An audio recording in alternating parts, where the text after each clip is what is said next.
Folks, it's Moxley here and welcome to the second episode of our TEW2020 journey with All Elite Wrestling. You join us, continue on the road into our pay-per-view for June, Blood and Guts. We are going to adopt the model of a pay-per-view every month just to make sure we're getting as much revenue and gate receipt as possible so we can fight with the WWE.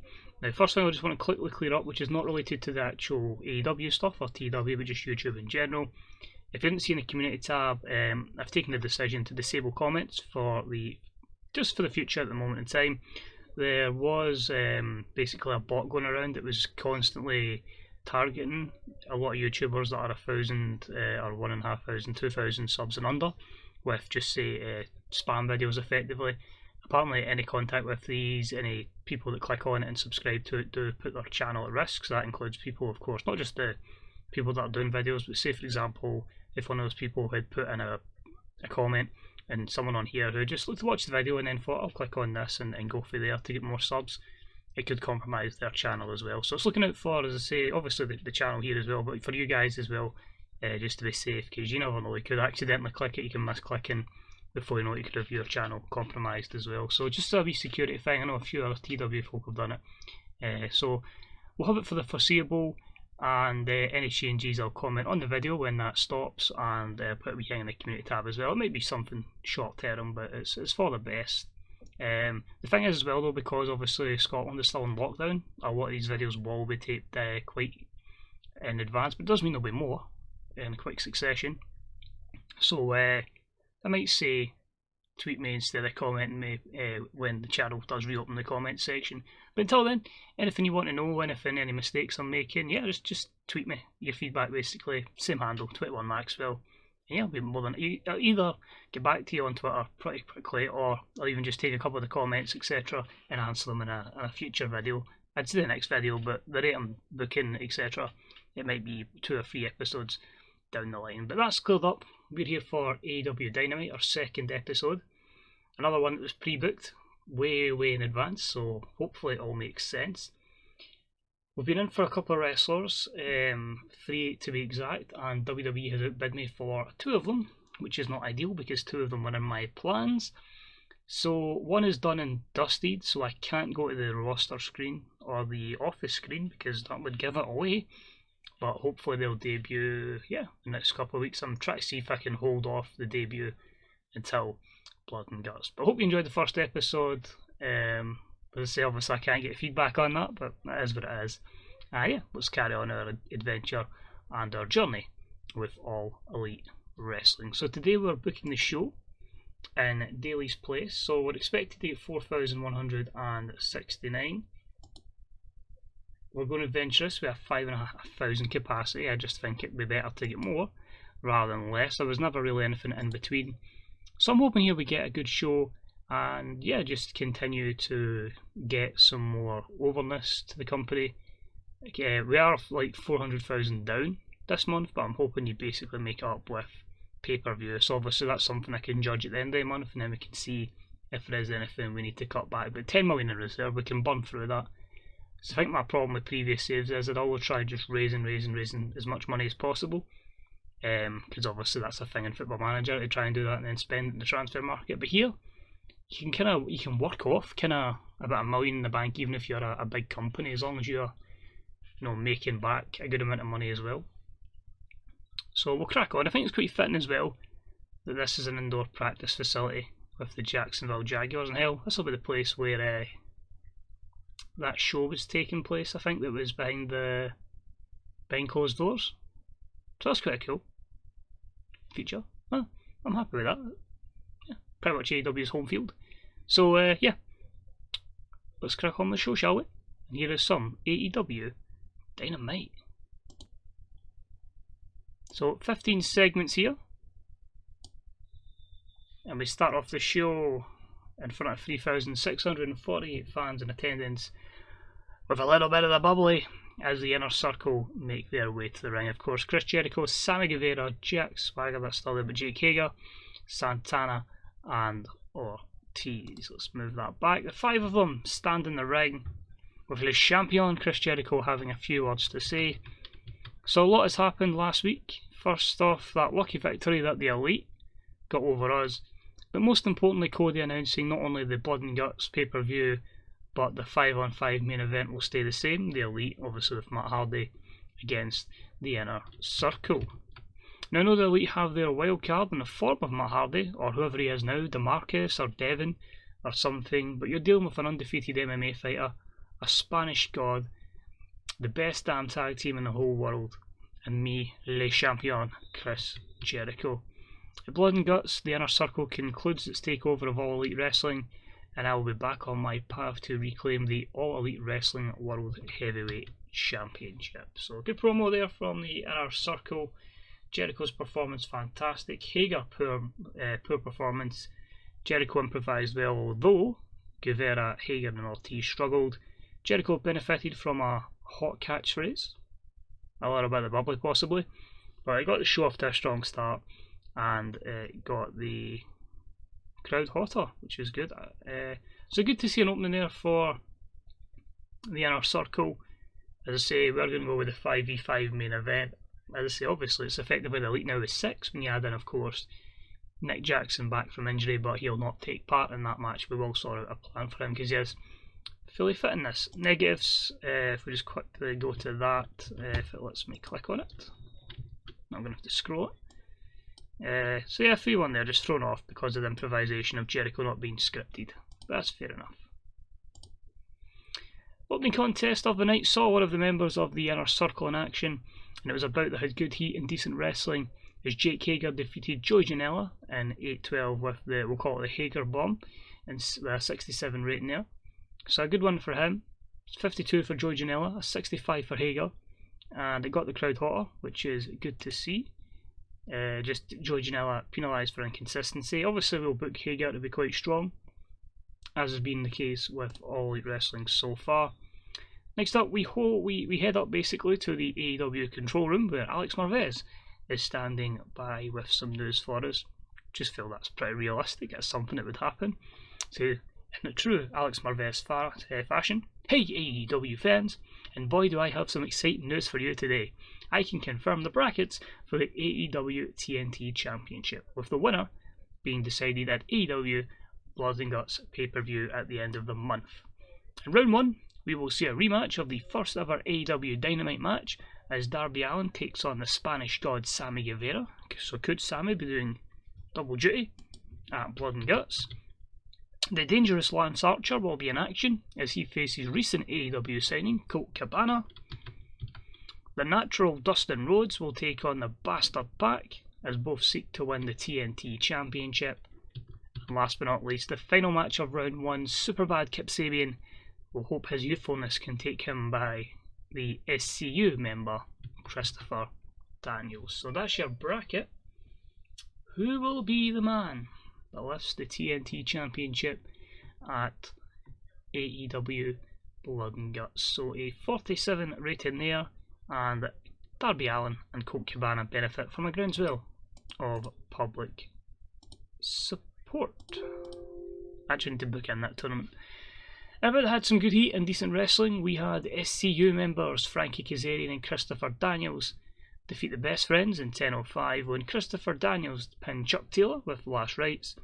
A 67 here, so Trent is actually the best performance there, and of course this is Kazarian and Daniels backed up with having great chemistry, so that would boost their in-ring performance. But yeah, Best Friends, an L this week, a good win on Dynamite for SCU, as they obviously want to try and propel themselves in a very, very stacked tag team division. We're going to have a hype video for Nyla Rose, again just getting her TV time before she obviously gets wrestling. And in the women's division, it was a terrible matchup that saw Riho defeat Penelope Ford in 6:04 with a flying knee attack. 44 for Riho, just a 26 for Penelope Ford, so we need to build her up. The 43 rating is actually okay considering. A pretty vocal crowd didn't seem particularly thrilled with seeing Penelope Ford. She's someone we might need to build up more so on AEW Dark, but we can use her as an enhancement talent here. And obviously if she's accompanying Kip Sabian, that can certainly seek to boost her up as well. A few negatives there because that was a storytelling match of the evening. Next up we had an extremely short match where we saw Sean Spears, the chairman, defeat Marco Stunt in 5:08 with a perfect 10. Marco Stunt seems to be over in this. He's either over or he's really good in the ring, because a 51 rating compared to Sean Spears' 49. Admittedly, Sean Spears off his game. But yeah, Marco still getting used to put people over, but hey, it's a video game, man. Marco Stunt AEW champion at one point? You never know, but it's a good one there for Sean Spears as he gets the win. After the match though, he grabs a microphone. After picking up the win over Marco Stunt, Sean Spears took the mic. Ladies and gentlemen, what you've just witnessed is nothing but complete perfection by the chairman of AEW, and with back-to-back victories, I'll be that guy. I'll step up to the plate. So John Moxley, I hear you're looking for a challenger for that AEW World title. Consider this a challenge proposed. You could it be dangerous, a man on a mission? Well, let me tell you this loud and clear. Just ask Cody how damn dangerous I am when I hit the chair, when that chair hit his skull. So Tully Blanchard obviously in the background, egging him on, but the Mox versus Exalted One storyline has started. Initially I was going to go Brody Lee, but I changed my mind. So yeah, a 64 here. And yeah, Sean Spears put himself in contention for an AEW World title shot. We then had a bout that had decent wrestling but not a lot of heat. It was Darby Allin defeating Alex Reynolds in 8:40 with the coffin drop. It's a good win here, giving Darby some momentum. He gets the 68 rating for the match, 76 for him's good. Alex Reynolds of the Dark Order just putting him over, which is good to see. After losing earlier on tonight, we now see the Best Friends and Orange Cassidy filling up the trunk of their car as they get ready to leave the arena. Chuck Taylor says, "Oh hey guys, I forgot something, I'll be back in a minute. Just gonna go for it." Trent nods and says, "Cool man," while Orange Cassidy slightly raises a thumb up to say, "Okay, that's cool." As Chuck closes in on the arena out of nowhere, similar to last week, a car speeds up and this time it hits Chuck Taylor, sending him flying. The car speeds off, the driver again not seen, whilst Trent and Orange Cassidy sprint to Chuck, start shouting for help, while we cut to commercial. So unlike Sammy Guevara, who was back the next week with a neck brace, we are actually writing Chuck Taylor off television for a little bit. Yeah, Best Friends no more. But this was an interesting storyline that I'm hoping it pulls off. But yeah, no, Trent, it's a real Chuck Taylor for the foreseeable, as he's knocked down the car. I'll give him, I think, about 6 months leave, possibly. So a 54 rating there. Cassidy worked it well. Chuck done well. And yeah, overall, decent, although it did lose the storyline. A little bit of heat. Predictions over Twitter if you want, who you think it is that's knocked them down. Next up, a decent matchup. El Lindaman lost to Pac with a win in 8:42, a 450 splash. This one I made as my Mayhem match, which I just think is not worth at all. Yep, Pac wins 49, which is not good. Crowd didn't like the overbooked nature of the match, so maybe Mayhem matches are not quite what they're looking for, although it is one of the things we have to get. I think I might just go with wild brawls going forward, but Pac was held back because of the chaotic nature. The crowd got buzzing from it, but a 49, not ideal. Next up, we have an over-the-top spectacular entrance for the Young Bucks, Nick and Matt Jackson in action, a 54. Yeah, just the usual, because they spray money. I thought, let's give them an over-the-top entrance. Nothing too spectacular, just enough to go. Super Kick Party is on the horizon. And their matchup, the co-main event, was sensational. About they had good wrestling and a decent reaction from the crowd as we saw the Young Bucks defeat the Hybrid 2, of course, Angelico and Jack Evans in 11:45 when Matt Jackson defeated Angelico with the Meltzer driver. Nick Jackson head and shoulders above the rest, and Angelico was a weak link. Of course, I don't think he'll be over. I don't really know any other reason why there'd be such a big difference between them all there. But yeah, the Bucks benefit from tag team specialist and the excellent chemistry. Crowd got buzzing in an 82. This would have been steal the show. Yep, really delighted with that. And yeah, the Young Bucks pick up a win. And maybe it just wants me to put Angelico as a face. That could be a problem there, but that's for another day. As we head to our main event, Brody Lee comes down to the ring in order to do colour commentary. That was a 58. He's just going to inspect what's going to happen in our main event match. And yeah, it's not a great main event, and that's going to really see us with a poor show today and probably popped loss. But about that had good heat and decent wrestling, and John Moxley defeats Stu Grayson of the Dark Order in 13-19 with a Death Rider. 62, Mox 64, Grayson 45. They don't click and it showed, so yeah, we won't have been these two fighting again.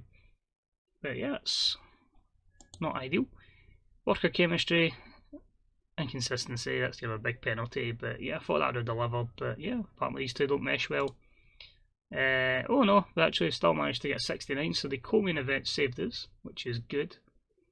I actually need to look at how it's determined again. I think it is like a certain percentage of your best match, not necessarily your main event. I need to keep checking. It's changed a wee bit for last year's. This is a problem when you just decide, oh, I'm just going to start hammering shows out and don't read everything over.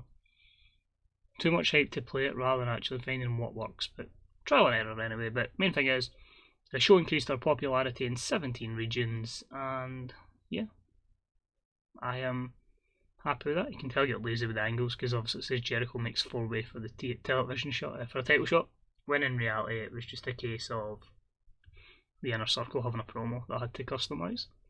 So pops in 17 regions, that's good. We'll jump in. This might... that won't actually spoil who the signing is, hopefully.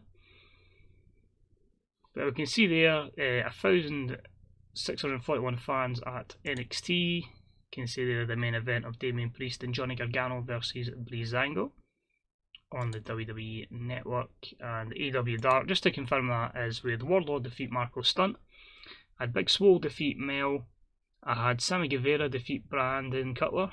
We had the Strong Hearts defeat the Butcher and the Blade, and also Jake Hager defeat El Lindemann. So a few folk there on double duty, but as I say, the matches were already kind of booked out, so yeah. I'd already done it in Notepad, so I was still going with them. So let's just check here, see what we've got. Drug testing 6,000, that's cool. Viewing figures is a 1.17, which is 884,906, and we already know about that. So if I can check Company Wars, this might spoil who we signed.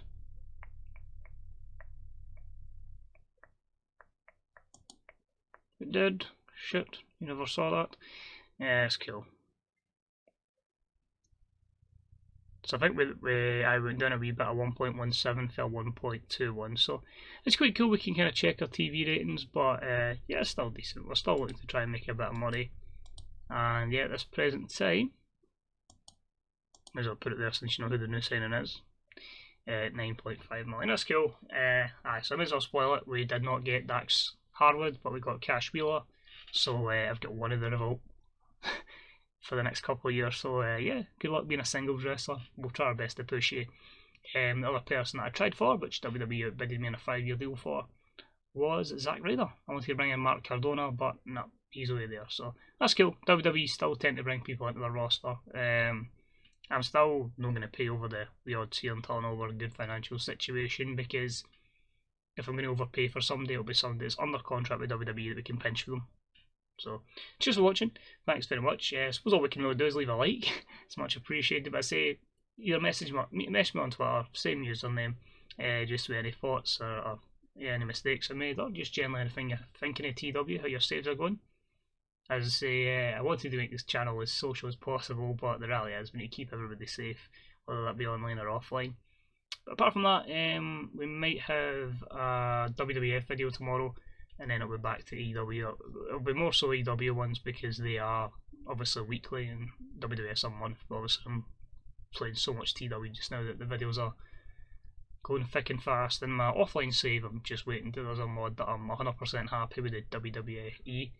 This one, as I say, Killing the Business is a really good mod, but as I say, there's maybe not too many workers in it. I kind of want one that's got a lot of accuracy, but at the same time a lot of workers, which is why I'm holding off my WWE save just now. But in time, that'll be ready.